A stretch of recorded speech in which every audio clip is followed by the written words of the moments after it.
Hi, good afternoon. This is Derk Baartman, and welcome to Alumni Live. Today, we're going to be talking about COVID-19 production safety protocols. My name is Derk Baartman, and I am a graduate of Grand Valley's film video program from many, many moons ago. I think I graduated in 1988.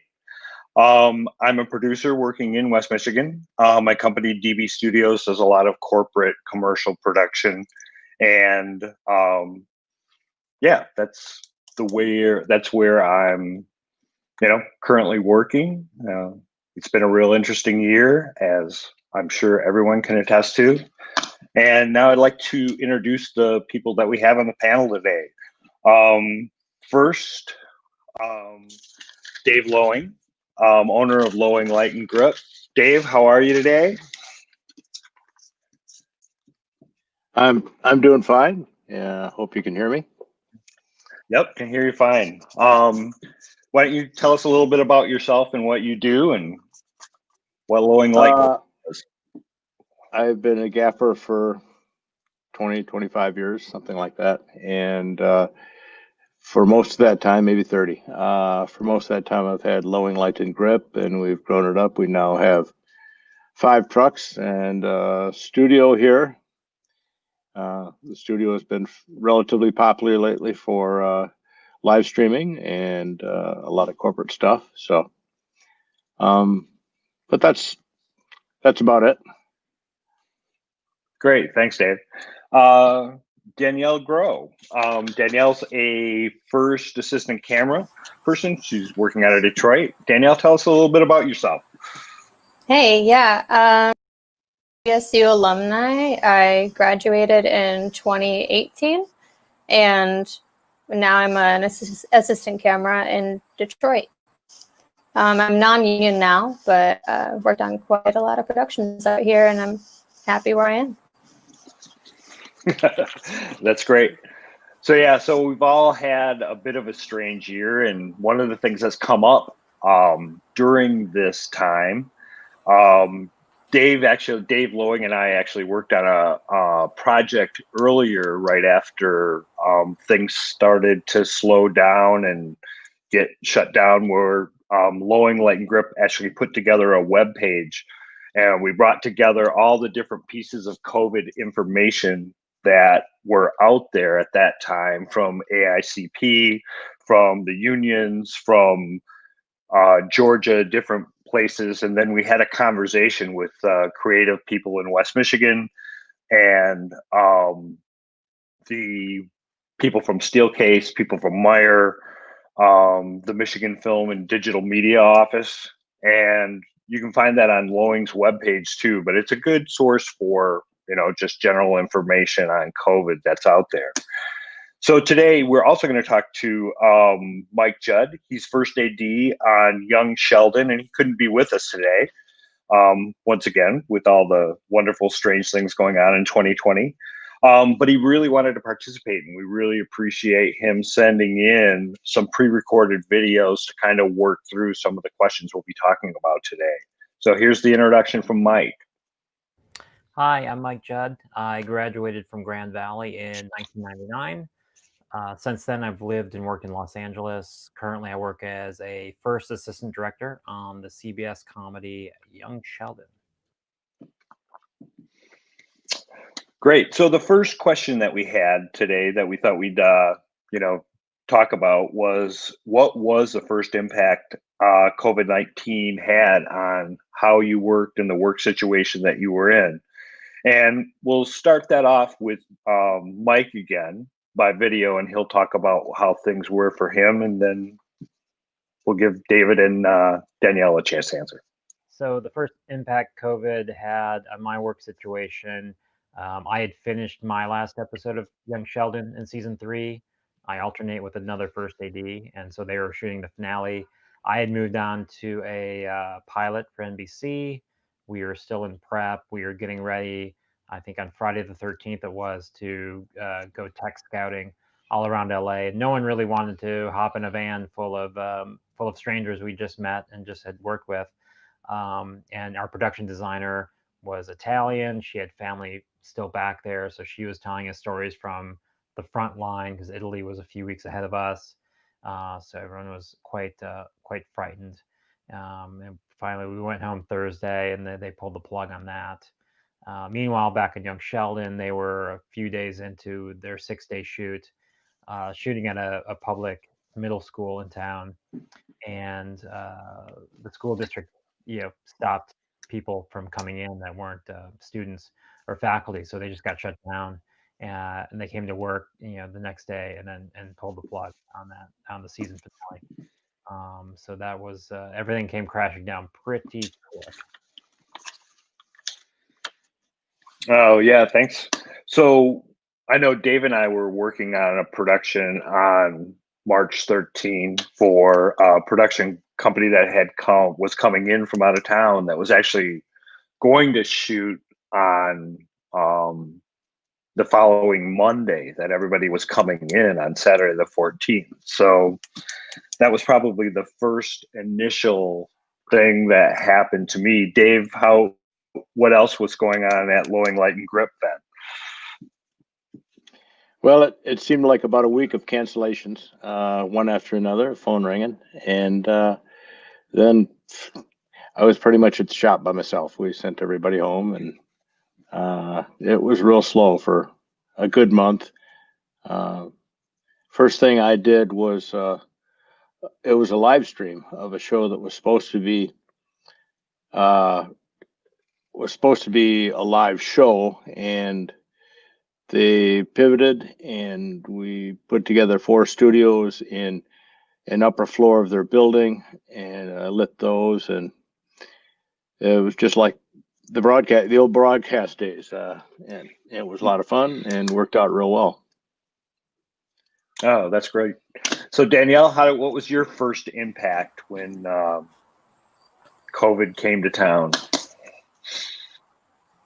Yeah, I was actually, I've been working on some non-union sets, and then I was scheduled to work on the Steven Soderbergh film that was going to be happening here in Detroit, and it was going to happen in like May around that time, and I was going to go union. And so that totally scrapped that for me. The movie did come back, and they brought on a new crew. Luckily, I'm still able to I'm on it right now in a different position. But it had almost taken away that opportunity entirely. And I work with quite a lot of locals, obviously, and I know that it's affected them in similar ways, and that work just stopped. I was down for 3 months. Luckily, unemployment came and saved the day monetarily for that time, but it's weird to go from, that was like our busy season. So it's just like nonstop work to literally stopped completely. Yeah, I think that's the way a lot of us found it. It was like that immediate cutoff, like March 13, all of a sudden everything stopped. Yep. And then a couple weeks of, well, this is different. And then, kind of moving into what was going to happen next. So, speaking of that, what kind of safety protocols or training methods have been introduced into the way that you work now that everybody's kind of inching back to work? Danielle, what have you guys been doing when you're working on set? Oh man, so I think I've been on like quite the array of sets. I've been on ones like the one I'm on now has 2 separate zones for crews. One's people that are going to be around talent, and those people have to be COVID tested each day that they're going to be near talent. You'll be COVID tested to even work on set at all. There's PPE, there's check-ins every single day. You have to fill out a questionnaire. You have to have your temperature checked, social distancing, COVID officers, like a whole COVID team, which is, I think that's the best way to do it. But and then I've worked on sets where you just wear a mask, and then they're like, "Oh, please social distance," which I think that's like probably the worst way to go about it. I probably wouldn't work on another set without a COVID officer nearby. But yeah, it's been everywhere from like the lowest grade care of COVID to the highest. Right. Yeah, I think it has a lot to do with the type of production it is and what Yeah. has been happening and Absolutely. who is handling it. And yeah, I think there's a big variety of things going on right now. So Dave, what have you seen? What have you found? We don't have a COVID officer that I know of here in Grand Rapids or West Michigan. I'd like to see that happen, but it hasn't happened yet. And at the studio, we have a check-in procedure, but it's pretty much self-serve. We have to bug people to actually use it, and there's a UR code. They can check in, and we have a temperature take. But it's very lax compared to what you've been seeing, Danielle.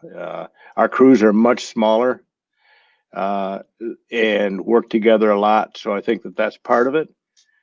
But it's no reason to, and we all wear masks 90% of the time, unless we walk outside or something like that.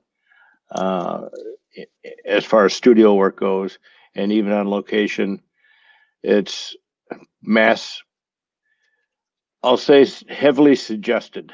There's always somebody walking around who just maybe has it down under their nose or isn't wearing one at all. And we do what we can to try to keep people in line. But having some formal direction there and someone keeping tabs on it and reminding people to social distance and everything would be invaluable. Yeah, I know we've kind of had that conversation of exactly where does that fall and who does that. And I think that the more structured a film environment is, the more that you're going to see that. And I think Mike talks about that in his clip coming up about what they do on his production. And it's pretty structured. So, yeah, let's hear from Mike. So when COVID hit in March, everything here just shut down.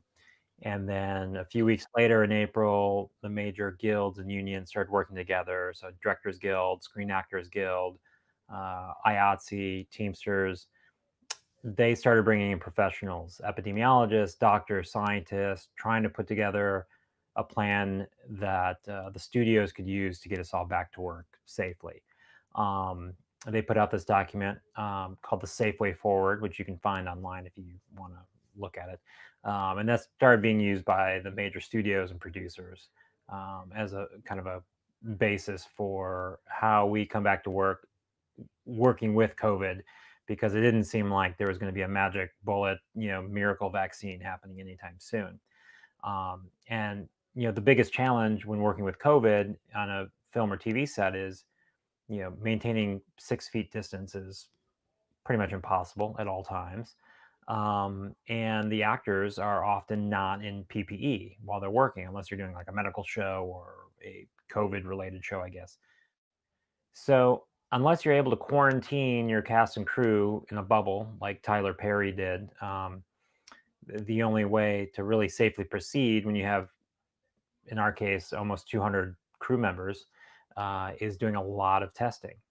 And so we, for our show now, we have a whole COVID department.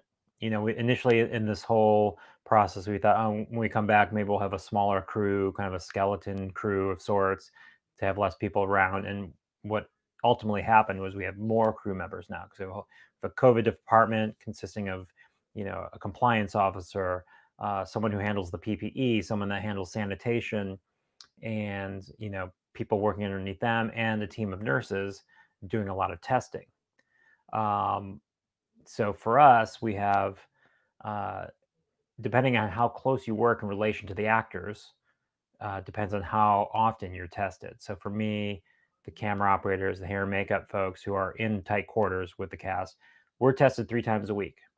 2 of those are rapid tests, and 1 of those is a test that goes back to the lab. And that's just kind of the standard.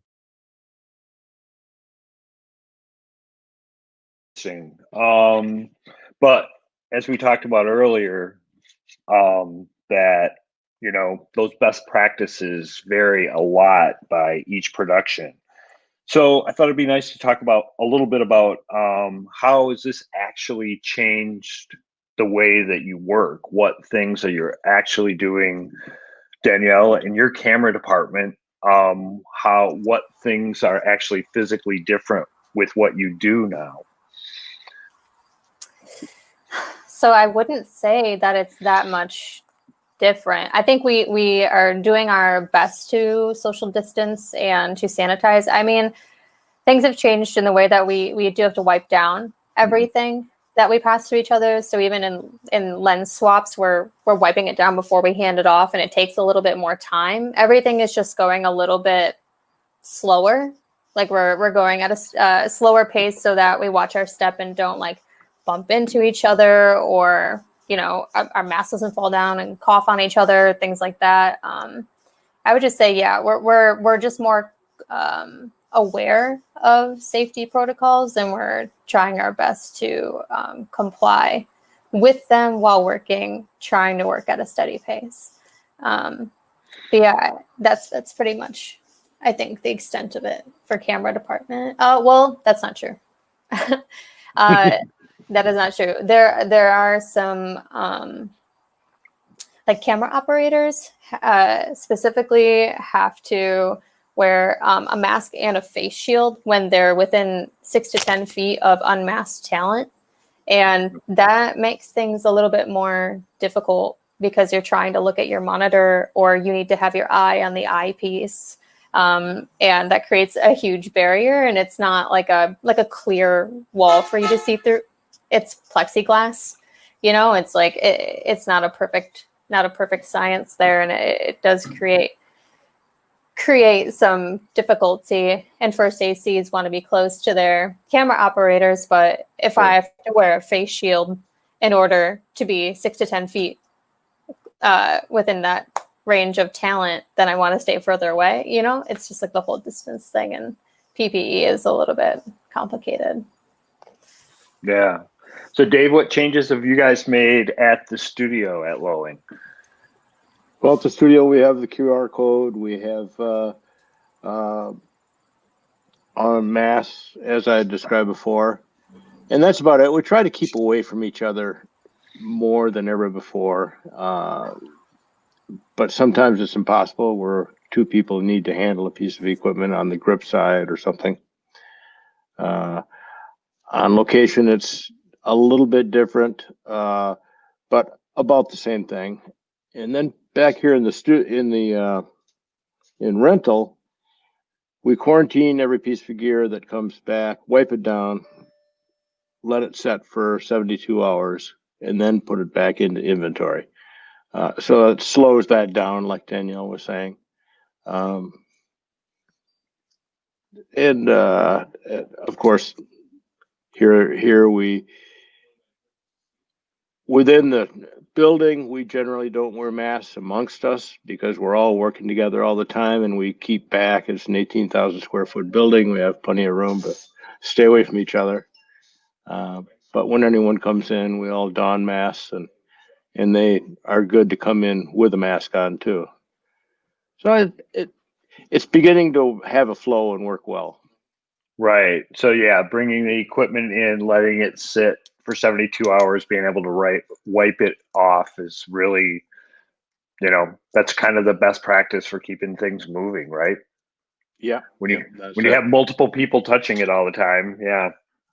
Yeah, and we don't know where it's been when it comes back here. So true. So I think we kind of talked about this a little bit more, but we're going to have Mike talk about.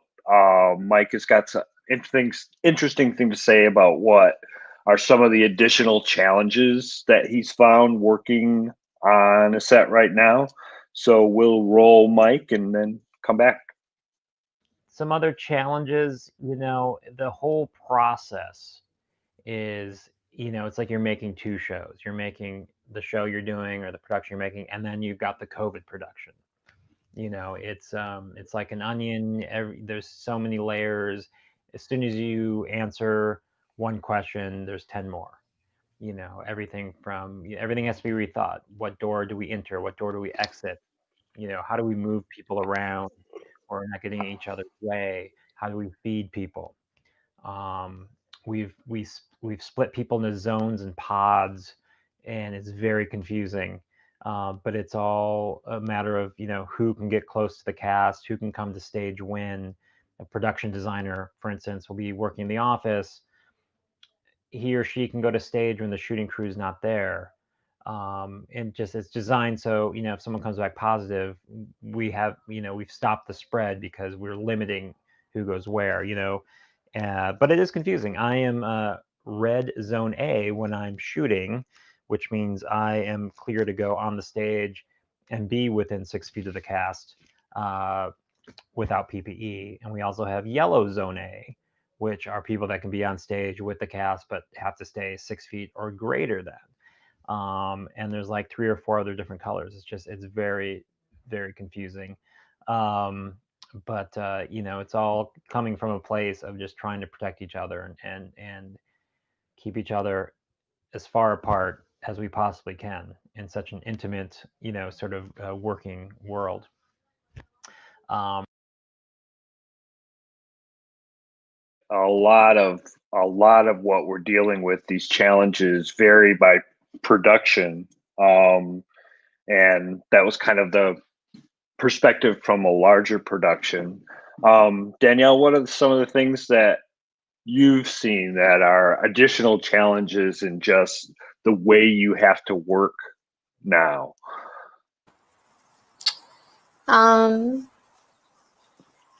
I would say social distancing is probably the number one challenge on set, because especially if it's just like a 1 or 2 day shoot, and not like a feature or like Mike is on a show, which is like months long, so they're able to plan for that. It's that you're working tight with your department. You have to be within 6 feet of each other in order to do what you need to do, like say get batteries or go up and pull focus or anything like that. You need to be close to each other. That's one of the biggest challenges, and I think being patient throughout the process is a big part of it. Knowing that things aren't going to work at the pace that they were before, and teaching yourself to slow down, and hoping that others are going to be compliant as well as you. I think that's some of the biggest challenges I've seen. Specifically, it's on non-union sets, where I've run into quite a bit of lack of care, and then you either have to put your worry aside, or you have to be the bigger person and like ask for more protocol to be in place. Yeah, I think that's a really good point. I think that a lot of the smaller productions and when you're working on a shorter production and you don't have days to get everything done, where everything changes and it's every day, that's a really good point. That makes it more of a challenge and harder because there's a lot more communication that has to happen. Dave, that's probably a lot of the things that you work on too are a lot more of, or at least up to now, have been the shorter term projects. Absolutely. The smaller things and getting a little lax. I like Danielle's point that you need to be the bigger person and bring up the point of kind of self-police, and if more people did that, we'd probably be better off. Hopefully, fortunately, we haven't seen anything yet. And yeah, you worry about where people have been in the last 72 hours and who they've been with, and things like that. You don't know. And if it's a one-day job, you're just going to be in and out. You just got to stay back and take it easy. All right. Look, we have a question from the audience. Stephanie writes in, what types of safety protocols and procedures are you implementing prior to the production for cast and crew.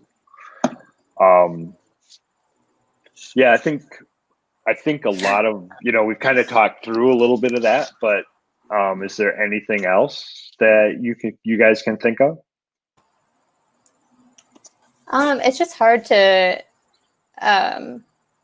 if you're asking if as a crew member, what kind of safety protocols are we putting in place for ourselves? It's making sure that you're not going out and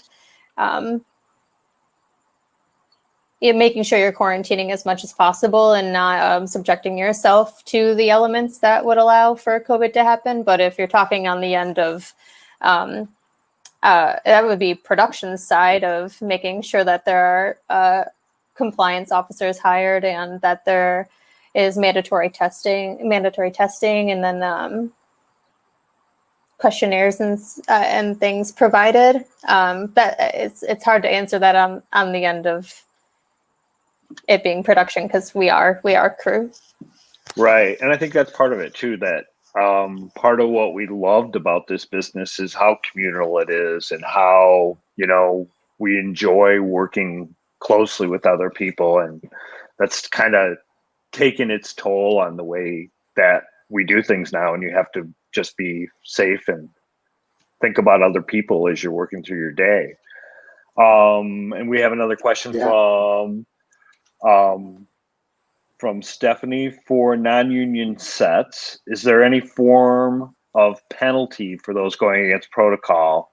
What protections are in place for crew members promoting safety? So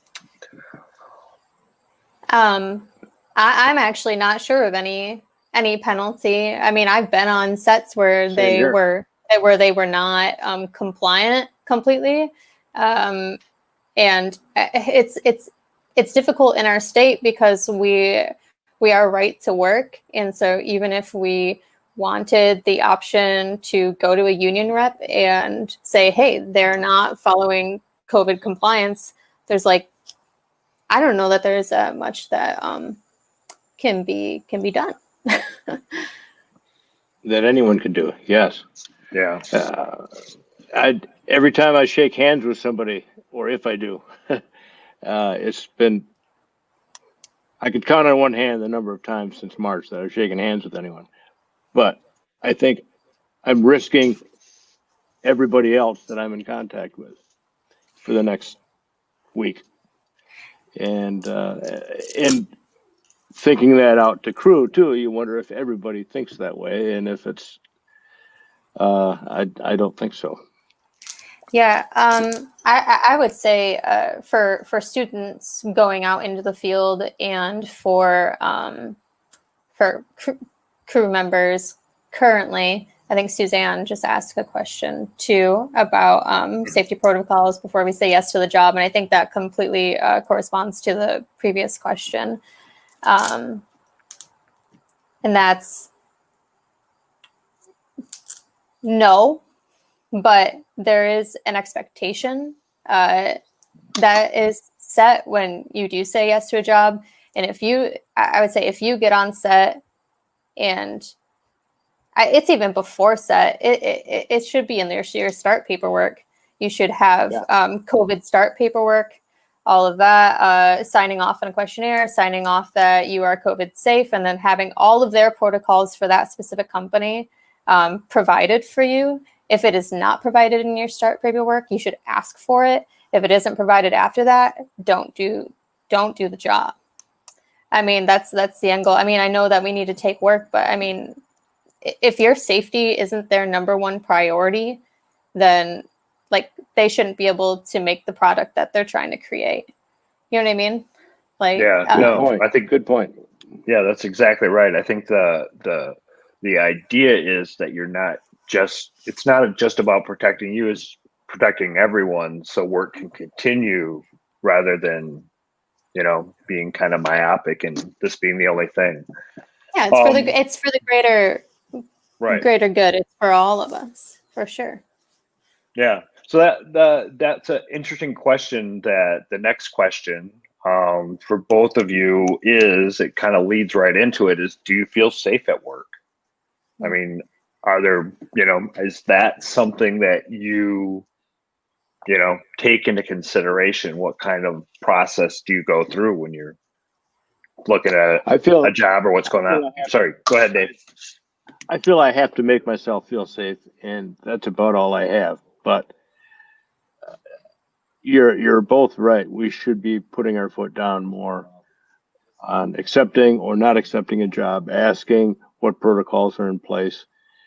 We tried that a lot when we were setting up protocols for the studio even, and a lot of producers just don't seem to care, or they care more so than everyone else on set too.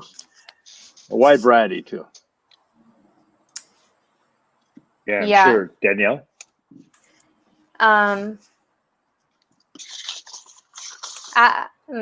There have been times where I did not feel safe at work, but I will say for the majority of the jobs that I've done, and I've been working for like 2 months straight now, nearly most of the jobs I've done have been extremely careful and caring and considerate when it comes to COVID. And I think that most of the crew members that I've worked with have also cared. I don't even know if they care as much for their safety as they do for others. I think they're constantly thinking of how can I help everyone else feel safe on set. And I think that starts with us. Like if I'm washing my hands for 20 seconds in the bathroom and trying to social distance and everyone has that mindset, then I mean, you can tell when you step on the set whether or not it's going to be a safe set. For the most part, I do feel like I feel safe. And when I haven't, I've said something and then they've changed their protocol to match, because I think that's the best thing that they can do. That's great. Yeah, I think there's we all have to kind of look at how we feel personally. And I think it has a lot to do with the group of people that we're working with, how well we know them. Relationships are also everything in this business. So, I think that has a lot to do with how you feel on set and who how you work with them. So, Suzanne came in with another question. So let's think about that. What advice do you have for students engaged in school productions? Yeah, I was kind of mixing that into the next question anyway. So yes. Perfect timing from Suzanne. Safety first, always. And I know that student productions can be pretty crammed into, you have a few days to shoot. But if you can make those days a little shorter and more considerate of time, I think that when COVID protocols start to fall out of place, it's when people are rushing and they're tired. So care for your fellow student. If the school provides PPE, I'm not sure if they do, but if they do, get yourself a whole box of it and make sure that you have that on set with you at all times. Take it slow when you're on set. Don't rush anything. And what are some other protocols we have in place? So one of the things we've been doing, and I know that Mike commented on it in his it's really intricate, the zones that they have in place under union rules for their guidelines for COVID. But if you can have different departments go in to set, especially if you're going to be in an interior at different times, so have art set it, then have them light it, and then do camera, rather than having everybody in there at the same time. That's the best and most efficient way to work. Okay, I'm done. No, I think that's exactly what I was going to mention. That's the challenge. And of course, me being the producer, I have to say is planning ahead, because I think so much of the safety things that can be put in place by, even with a student production, if you can plan and think about that in every step that you're taking, and that becomes part of what you do, I think that's kind of what Mike, was talking about in his video, you've got the production you're shooting, and then you've got the COVID production. I think that really is very true. You have to consider that. And I think students are going to, have to take that into consideration as they're starting a production. The more they can plan up front, the smarter they are using the realities that are out there, the better. And there's plenty of information out there. There are plenty of rules and guidelines to kind of follow from AICP. The unions, SAG and AFTRA have a great document that's out there. And I think, familiarizing yourself with the best practices is, probably the best way that a student can kind of start working into how they're going to do a production. It's just kind of the way that we're going to have to work for a while. So, Dave, you have any thoughts on what students can do? Kind of the same thing in different departments, one at a time. And there should never be 3 departments in working on a set at the same time. It's as much as it's collaborative and it helps the production, we just can't do it. And the more we can stay separated, at least that breaks it up. Wow, that's great.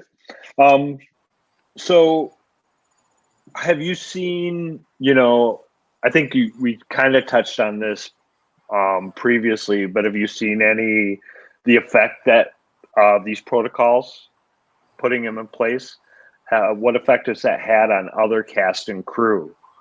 I know, especially with cast, with actors, they have a whole different thing to deal with. So, yeah, what are things that you've seen? Yeah, I think it's like majorly difficult for especially cast right now, because they're used to being able to have direct contact with the director and being able to sort of have a rapport with people on set. And now they have to be 10 feet away, and they have to be majorly concerned for their own safety because they're going to be the ones without masks on. Yeah, it's a very challenging place to be in, and I'm sure it's difficult to get into the right headspace as an actor when you're constantly thinking about how far people are from you at the current time, and then also putting your mask on and taking it right back off. It's kind of a difficult role to be in. Yeah, and there's all the simple things of different protocols that each department has. So you've got hair and makeup that have to deal with actors in a totally different way. And I think I've seen a lot of, a lot of people are really putting their best foot forward when they are dealing with actors because they know they are more vulnerable. You've also got wardrobe. Those are other things that different protocols have to be in place now to help actors feel safe as if they get ready and move in onto the set. Dave, is there any other things that you've seen that the protocols have kind of shaped the way people are working? Not so much on wardrobe.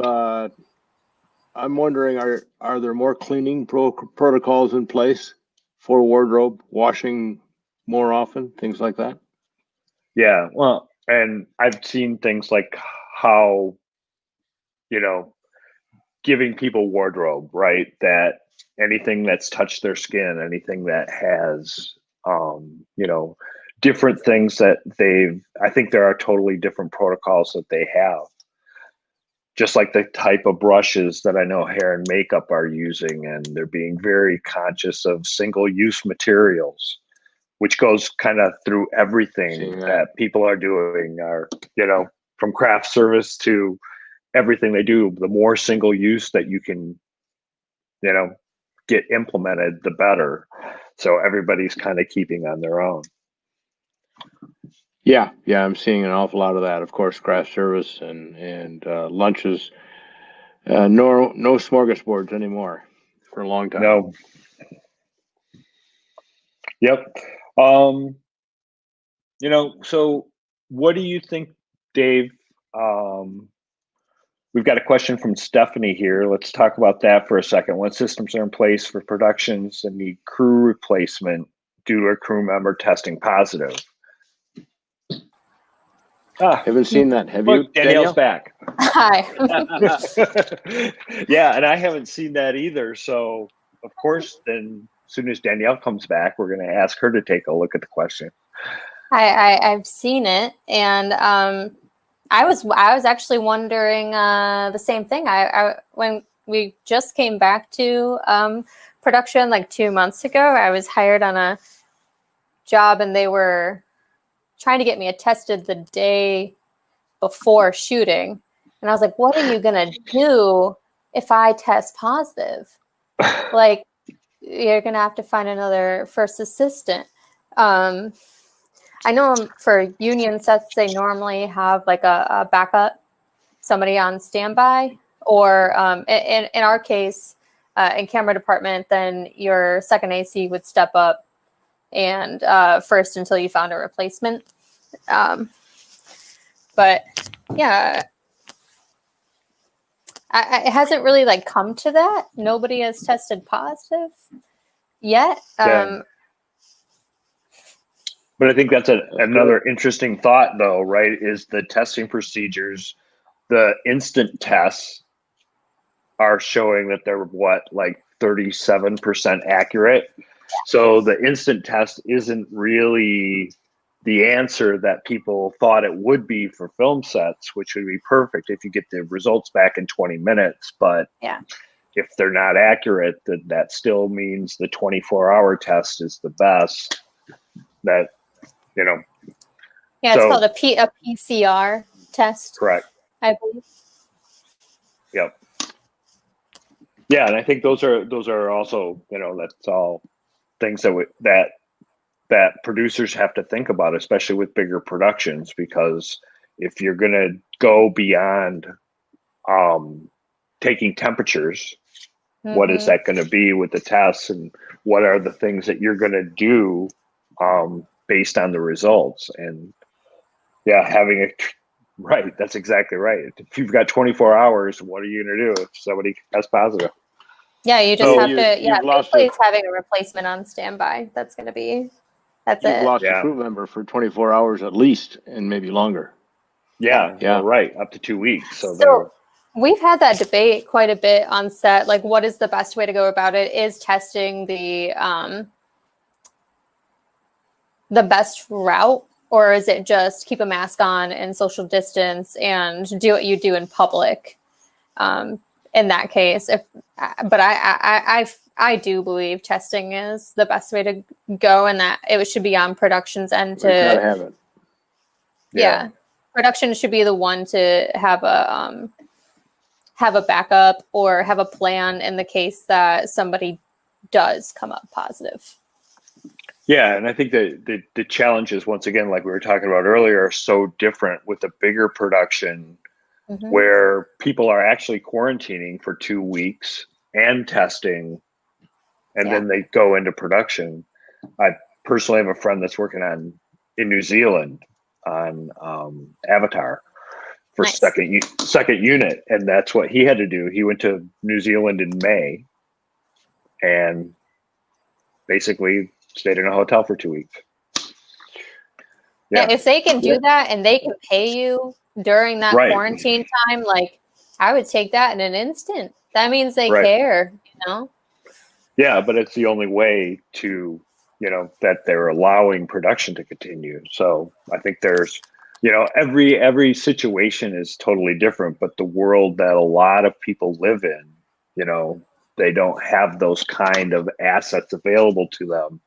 And they know the productions they're going to have to work on are going to be a lot tighter. And so people have to kind of work through what their best practices mean to them. And I think that's a lot of the things that you both have talked about have helped kind of broaden and enlighten the way that people look at, what best practices can be and how they can help. And I think that's really great. I think Go ahead, Dave. Well, I'll have to say, I haven't worked on a production yet that required testing. We've had maybe 3 of them come through the shop that required crew testing. Oh, wow. And yeah, it was just, but again, we're all smaller productions. Everything is keeping to 10 people or less, unless it's a complete set build that's done the day before, things like that. Yeah, and I think that's going to be the case for most students going out into the field. Like, say you're graduating after this semester and you're going to be going out into this new COVID world for filmmaking. You're probably going to be on a non-union set, and you're going to have to you're probably going to have to make sure that those protocols that you want to see are there. And if they're not laid out for you, you have to ask for them and look for them. Push for it. Yeah. Push for it, and talk to crew about what makes you feel safest, because they should be considering that. Because maybe while there is this base standard, if you think you require more or you feel unsafe on set, you need to be communicating that if there's something extra you need. You don't want just a mask, you want a face shield because that makes you feel better. You want gloves instead of just having sanitizer on you. You need to be asking for that. If you feel like there's not enough social distance between you and cast or you and crew, tell somebody. Yeah, I think that's a great point, Danielle, that you have to be your own advocate, because especially when you're young in this industry and first coming up, you're the best person anyway to speak out about those things and know exactly what you're comfortable with. And if that is challenged, you have to speak up. So that's a really good point. Unfortunately, it still exists in this business where if you're not an advocate for yourself, there's someone who's going to take advantage of you and push you to the limit, whether it's working 20-hour days or in unsafe environments, one or the other. And make sure that your student sets are not that, that you're listening to each other. And if somebody says something to you about COVID protocols, that you're being attentive to that, because everyone's safety matters. We want to all make sure that we're comfortable. So whatever protocols you see on sets that you feel safest on, I would apply those to your set itself. Don't think that just because it's a student film that you can sort of let things slide. You should be treating it as if it's an actual production. I would look through those SAG guidelines. While of course it's not a union set and you can't have zones, blah, blah, blah, blah, blah, you can at least put the baseline requirements there. There's pieces of things that you can do. Yes. Yeah. Yeah. I think that another good point, that the communication practices that you learn doing this on those jobs, on the student projects that you're doing, those communication practices will help you throughout your career, right? You're learning how to talk more about things and how to get work done correctly, and So that was kind of the last question I thought I'd bring up here is, how are you seeing the way that people are working affect creativity? It's like we're in a really creative business that has worked a certain way for many years, and now that things are changing, have you seen any effect on the creative product? Yes. I would say there are certain